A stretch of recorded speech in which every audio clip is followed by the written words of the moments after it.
વિસાવદરના ધારાસભ્ય ગોપાલ ઇટાલીએ આજે તેમના મત વિસ્તારમાં જે પ્રકારે હોસ્પિટલમાં થયેલા આ બાંધકામના ભ્રષ્ટાચારનો મામલો અને જર્જરિત ટાંકીનો મામલો ઉજાગર કર્યો છે અને આ મામલે તેમણે એક પછી એક જે પ્રકારના પ્રહાર કર્યા છે તે મામલે જ વાત કરવી છે।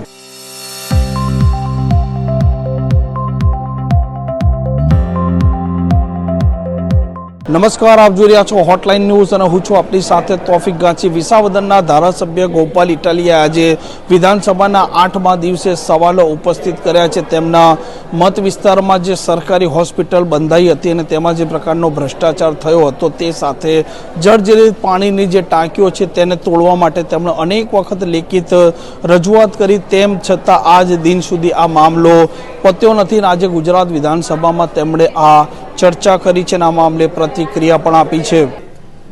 વિશ્વની 8મી અજાયબી જે આખા દુનિયાના દેશોમાં રહેતા ગુજરાતીઓએ જોઈ અમારા વિસાવદર તાલુકાના બરડિયા ગામના સરકારી દવાખાનાના સંડાસનો નળ, એની વાત પણ આજે વિધાનસભા સુધી પહોંચાડવી પડે એ અમારા માટે દુઃખનો વિષય છે। એક બાજુ કરોડો અબજોની મોટી મોટી વાતો વિધાનસભામાં થાય છે કે સરકાર આમ કરે છે તેમ કરે છે, અને જોવો તો સંડાસના નળે સાચી દિશામાં મૂક્યા નથી। તો એક નળ મૂકવાનો વેત નથી કે એ બાજુ નળ મૂકવાનો હોય અને વાતો કરે છે વિશ્વગુરુ બનવાની। મારી તો સરકારને વિનંતી છે કે નળ મૂકવાની અમારી પાસેથી ટ્રેનિંગ લઈ લો કે ક્યાં નળ મૂકવો, ડોલ ક્યાં મૂકવી, ટબલર ક્યાં મૂકવું, એ શીખવાડવું પડશે સરકારને। અને વાતો કરોડો રૂપિયાની, વિશ્વગુરુ કેવી રીતે બનશે જ્યારે ટોયલેટનો નળ પાછળ હશે? તો આખી દુનિયાએ જોયું કે 1.5 ફૂટનો દરવાજો હતો ટોયલેટની અંદર જવાનો, 1.5 ફૂટનો દરવાજો હોય ક્યાં? તો આજે માત્ર બરડિયા નહીં, અમારા મત વિસ્તારના ઘોડાસણ, મોણિયા, જેતલવડ, આ અનેક ગામડાના સરકારી દવાખાનાના બાંધકામ સમયસર પૂરા નથી થતા। જ્યાં બાંધકામ થાય છે ત્યાં ભ્રષ્ટાચાર થાય છે, ભયંકર ભ્રષ્ટાચાર। દવાખાનામાં દવાખાનું જ બીમાર હોય તો બીમાર માણસ ક્યાં જવાનો? એટલે આજે એ મુદ્દા ઉપર મેં કાપ દરખાસ્તના માધ્યમથી આરોગ્ય વિભાગનું ધ્યાન દોર્યું છે। એ સિવાય આજે પાણી પુરવઠા વિભાગની માંગણીનો દિવસ હતો, પૂરક માંગણી।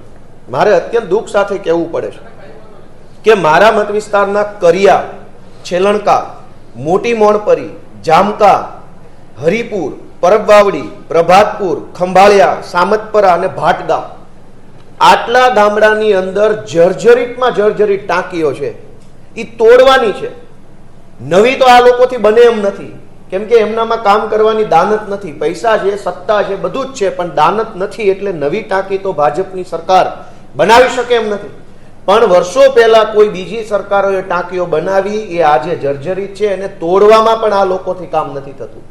હું જ્યારથી ધારાસભ્ય ચૂંટાયો ત્યારથી કરિયા, છેલણકા, મોટી મોણપરી અને જામકા ગામની ટાંકી તોડવા બાબતે કલેક્ટરને અત્યાર સુધીમાં 3 ખટારા ભરાય એટલી રજૂઆત કરી ચૂક્યો છું। 3 ખટારા ભરીને રજૂઆતો કરી કલેક્ટરને, ડીડીઓને, તાલુકા વિકાસ અધિકારીને, વાસ્મોના અધિકારીઓને, છતાં એક ટાંકી તોડવાનું મુહૂર્ત આવતું નથી। આવડું મોટું સરકારી વહીવટી તંત્ર ભેગું મળીને 10 ગામની જર્જરિત ટાંકીઓ તોડી શકતા નથી। નવી બનાવવાની તો આમને કહીશું તો મને એવું લાગે છે કે આ 2026 છે, કદાચ 8026માં નવી ટાંકી બને, પણ તોડવા માટે આ લોકો પાસે સમય નથી। આવી વાતો, ટાંકી તોડવા જેવા મુદ્દાઓ વિધાનસભામાં લઈ જવા પડે એ મને એમ લાગે છે કે બહુ શરમનો વિષય છે। આજે ગુજરાતની સરકારે એક નવું નજરાણું પેશ કર્યું છે। અત્યાર સુધી એવું જોયું હતું કે સત્તા પક્ષ અને વિરોધ પક્ષ બંને આમને સામને એકાબીજા ઉપર આરોપ કરે ને એકાબીજા ખુલાસો કરે। અમે ભાજપ ઉપર કંઈ કહીએ તો ભાજપ ખુલાસો કરે, ભાજપ અમારા ઉપર આરોપ કરે તો અમે ખુલાસો કરીએ, પણ હવે નવું નજરાણું ભાજપે ચાલુ કર્યું છે। આજે આ ભાજપની સરકારે સામાન્ય વહીવટ વિભાગના નાયબ સચિવની સહીથી એક પરિપત્ર બહાર પાડ્યો છે અને એ પરિપત્ર એવું કહે છે કે વિધાનસભાના બજેટ સત્ર દરમિયાન વિપક્ષ દ્વારા કરવામાં આવતા વિવિધ આક્ષેપો સામે જવાબ આપવા માટે દરેક વિભાગમાંથી નાયબ સચિવ અથવા સંયુક્ત સચિવ કક્ષાના અધિકારીની નોડલ ઓફિસર તરીકે નિમણૂક કરવી।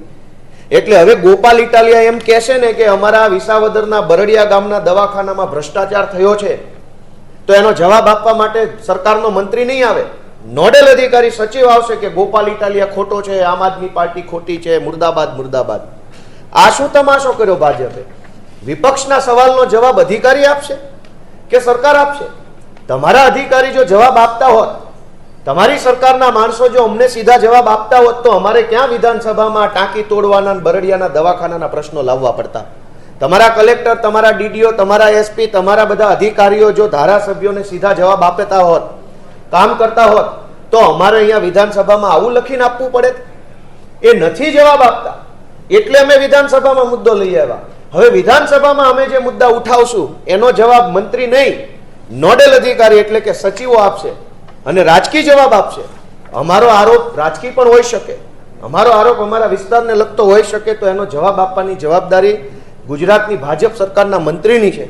પણ હવે આ લોકો તો નથી બોલી શકે એમ, ખુલાસા નથી આપી શકે એમ. એટલે હવે પછી જે કાંઈ આરોપ કે પ્રત્યારોપ કે અમારી જે કાંઈ વાત અમે મૂકી, મેં નામ સાથે વાત મૂકી કે મારા મત વિસ્તારમાં હસનાપુર આખા ગામમાં માવઠાની સહાય નથી મળી, તો અધિકારી કે મંત્રી શું જવાબ આપશે? હું છાતી ઠોકીને કહું છું કે અમારા મત વિસ્તારમાં સહાય નથી મળી. તો હવે સહાય નથી મળી એનો ખુલાસો કૃષિ મંત્રીના બદલે નોડલ અધિકારી એટલે કે સરકારના સચિવ કરશે કે ગોપાલ ઇટાલિયા ખોટું બોલે છે, આમ આદમી પાર્ટી રાજકીય રીતે કામ કરે છે, આમ છે તેમ છે. એટલે વિપક્ષના જવાબ આપવા માટે સરકારી અધિકારીઓ છે, પણ ટાંકી તોડવા માટે સરકારી અધિકારી નથી. વિપક્ષને જવાબ આપવા હોય, વિપક્ષને ઘેરવા હોય, વિપક્ષને ખરાબ ચિતરવા હોય તો આખું સરકારી તંત્ર નવરું બેઠું છે. પણ એક કામ કરવું હોય, સારા રોડ બનાવવા હોય, સારા દવાખાના બનાવવા હોય, સારી શાળા બનાવવી હોય, તો સરકાર પાસે કંઈ નથી, અધિકારી નથી, પૈસા નથી. આજે સરકારની આ માનસિકતા ખુલ્લી પડી ગઈ છે. અને આમાં એવું લખ્યું છે, મને તો એક એ આશ્ચર્ય થાય છે કે આમાં એવું લખ્યું છે કે સરકારના પ્રવક્તા મંત્રી કેબિનેટ બેઠક પૂર્ણ થયા બાદ મીડિયા સમક્ષ પ્રેસ કોન્ફરન્સનું આયોજન કરવામાં આવે છે. આ પ્રેસ કોન્ફરન્સ દરમિયાન મીડિયા દ્વારા પૂછવામાં આવતા વિવિધ સાંપ્રત પરિસ્થિતિ અને મુદ્દાઓના સચોટ જવાબ આપવા માટે. એનો અર્થ એ થયો કે કેબિનેટ મિટિંગમાં બેઠેલા મંત્રી પાસે સચોટ જવાબ કાંઈ છે નહીં, એ તો ત્યાં ચા નાસ્તો કરવા બેઠા છે.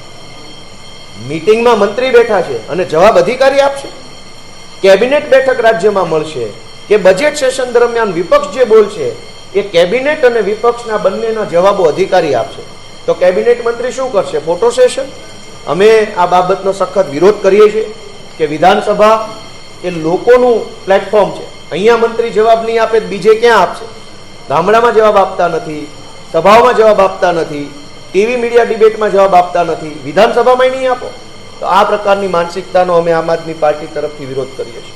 આ પ્રકારના સમાચાર માટે હોટલાઇન ન્યૂઝની આ ચેનલને લાઇક, શેર અને સબસ્ક્રાઇબ કરવાનું ભૂલતા નહીં. નમસ્કાર.